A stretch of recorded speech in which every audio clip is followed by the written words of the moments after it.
Hello friend, welcome back to my channel नारी की दुनिया। ये मेरे बायोलॉजी के नोट्स हैं जो मैंने हमारा एसएससी से बनाए थे। तो आज मैं इनका रिवीजन करूँगी क्योंकि बायोलॉजी में काफ़ी टाइम से नहीं पढ़ा, तो बायोलॉजी मेरा बहुत ज़्यादा वीक सेक्शन है। तो मैं इन्हीं का रिवीजन करूँगी और साथ में भी बीएड के एग्ज़ाम चल रहे हैं।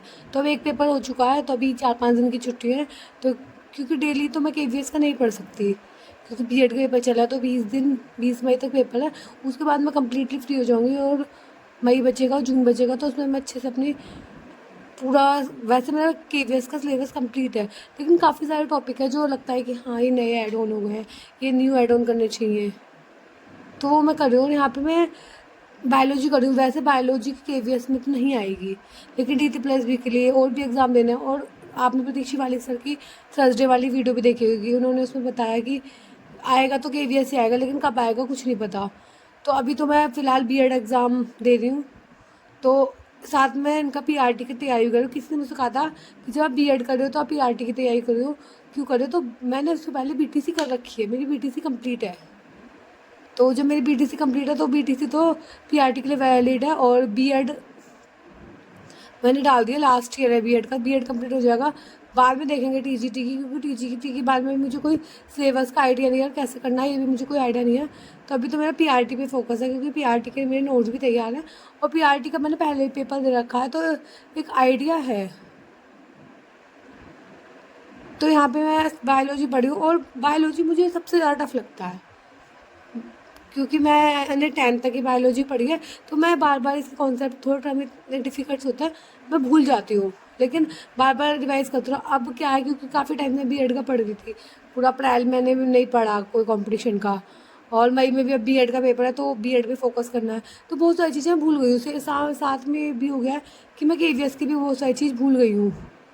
तो अब जितना भी होगा वो सारी चीज़ में पेपर ख़त्म होने के बाद, क्योंकि पेपर मेरे 20 मई को ख़त्म है, तो 20 मई तक तो मैं फोकस ज़्यादा कर नहीं पाऊँगी। मेरे व्लॉग्स भी रेगुलर आ रहे हैं, क्योंकि मैं बीएड की पढ़ाई कर रही हूँ, और बीएड में मैं क्या ही दिखाऊँ।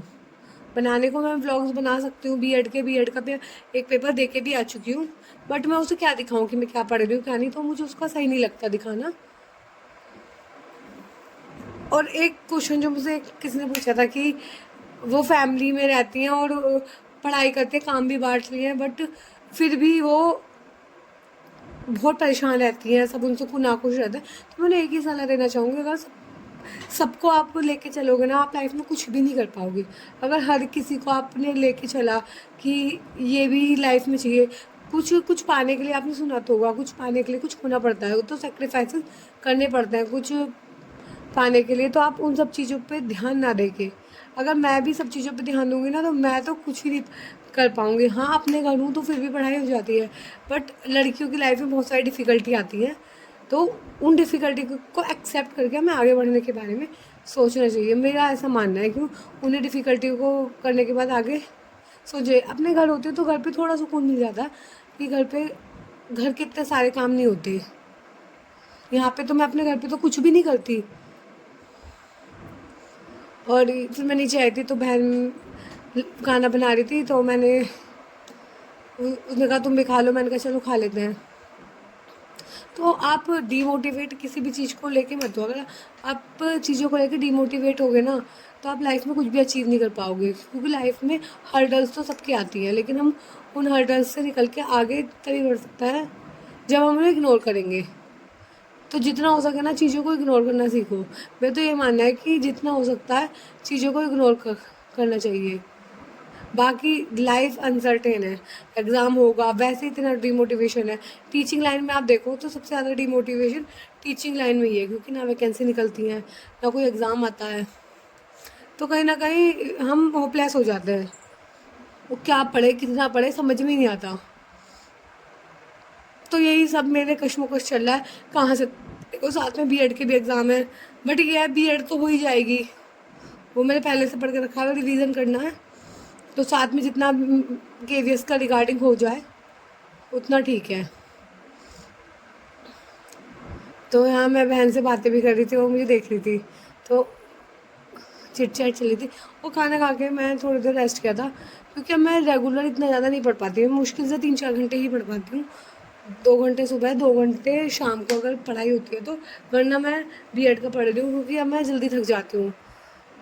फिर उसके बाद मैं ऊपर आ गई थी कुछ देर बाद सेकंड स्टडी नोट करने। जब मैं उठी थी यहाँ पे मैं ईवीएस कर रही हूँ, और ये मैंने ईवीएस के नोट्स ईवीएस के टाइम पे मैं बनाए थे। इसमें पहले तो मैंने क्लास 3, 4, 5 की एनसीईआरटी है, देन उसके बाद बाकी सारी चीज़ें वो मैंने बताई थी। मैंने कहा तो मैंने कहा चलो इन्हीं का रिवीजन करते हैं, क्योंकि मैंने ईवीएस भी बहुत टाइम से नहीं पढ़ा। और लिटरली मैं आपको बताऊँ, जब हम बहुत टाइम बाद पढ़ना स्टार्ट करते हैं, टॉपिक बंद कर देते हैं, मेरा तो 1-1.5 महीने का गैप लग गया बिकॉज ऑफ बीएड करना है। और सर भाई काफ़ी सारी चीज़ें चेंजेस होती हैं, तो काफ़ी कुछ चीज़ें चेंज हो गई। तो मैंने कहा चलो जितना भी होगा मैं पढ़ूँगी। तो मेरे साथ भी बहुत सारी प्रॉब्लम है, बट यार जब भी एग्ज़ाम होगा एटलीस्ट एग्ज़ाम तो हमें देना ही है। एग्ज़ाम तो हमें जब भी होगा मेरे को देना ही है। तो मैं इतना ज़्यादा एग्ज़ाम के बारे में सोचती नहीं हूँ। और आप भी बताना, आप किस एग्ज़ाम की तैयारी कर रहे हो, कहाँ तक आपकी तैयारी हो गई है। तो ये जो यहाँ मैं पढ़ रही हूँ, ये मैं क्लास 3, 4, 5 की एनसीईआरटी कंप्लीट कर ली है। ये पढ़ रही हूँ क्योंकि ये मैंने पढ़ भी रखी है, और थोड़ा दिनों बाद पढ़ा है तो इनमें ज़्यादा एफर्ट लगता है, बट रिवीजन तो कंप्लीट करना ही है। अब पेपर कभी भी हो, मुझे अपना रिवीजन करना ही है, क्योंकि जुलाई में फिर मैं शायद इतना एफर्ट से नहीं पढ़ पाऊँ। अभी तो मैं पढ़ रही हूँ, बाद में शायद मैं इतनी एफर्ट से नहीं पढ़ पाऊँ। तो और जो भी होगा, कोई भी वैकेंसी आएगी DSC+B की, सबके लिए फिल करूँगी मैं। अपडेट देती रहूँगी कि मैं क्या पढ़ रही हूँ क्या नहीं पढ़ रही हूँ। अभी तो बस यही है, बीएड पे ज़्यादा फोकस है। तो आज की वीडियो में इतना ही। अगर आपको वीडियो पसंद आई है तो वीडियो को लाइक करना, चैनल पर नए हैं तो सब्सक्राइब करना।